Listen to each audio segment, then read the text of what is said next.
Alors, Opening Night, c'est l'histoire d'une grande actrice.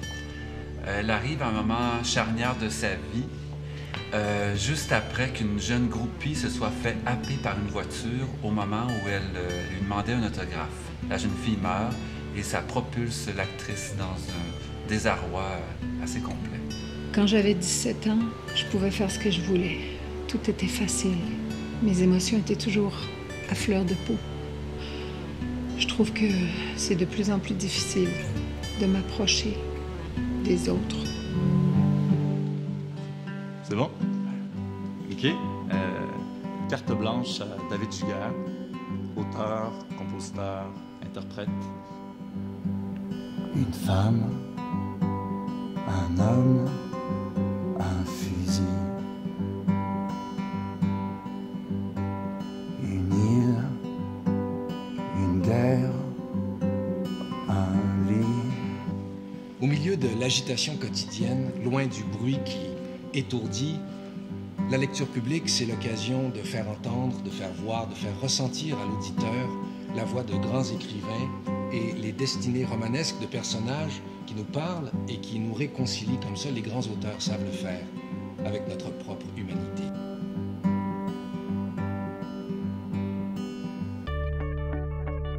Chaîne de montage nous parle de ces femmes mexicaines qui disparaissent à Ciudad Juárez. Elles disparaissent depuis 1993 sans qu'aucune de ces disparitions ne soit élucidée.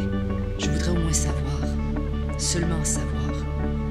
Savoir pourquoi, savoir comment.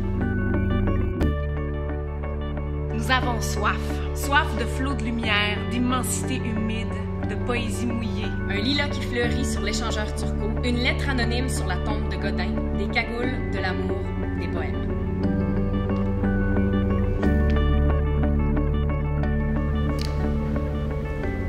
Salut mon beau Philippe, c'est moi. Belle-moi. Elle est un afficheur. Écoute, si je te dis, c'est ta metteur en scène préférée? Je montre Richard III. J'ai pensé à toi. Allô André. Bonjour Pierre. Les auteurs actuels ont tellement rien à dire, je retourne au classique. Tu seras pas tout seul. Hey, je t'appelle pour un casting. Bon, peut-être une trentaine d'acteurs. T'as eu un cancer? Ça peut être très intéressant pour le personnage. Aucun employé superviseur au cadre de la compagnie ne doit engager avec tout autre employé superviseur au cadre de la compagnie toute forme de relation, d'activité ou d'action qui serait globalement, majoritairement ou partiellement de nature pouvant être définie comme sexuelle ou romantique, sans préalablement aviser la compagnie de la dite relation, activité ou action. Vous vous en souvenez? Oui. C'est le contrat que vous avez signé quand vous vous êtes jointe à la compagnie. Je voulais y attirer votre attention. Pourquoi? Au cas où vous auriez oublié de le lire.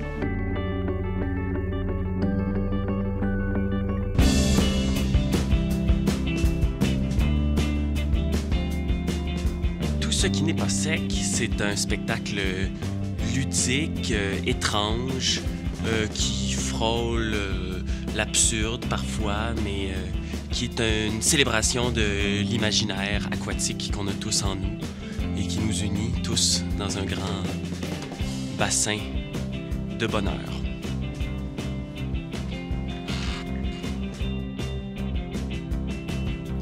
Deux enfants, des jumeaux, sont abandonnés chez leur grand-mère un peu brutale et décident de s'endurcir le corps et l'esprit pour passer à travers la guerre. Pour survivre.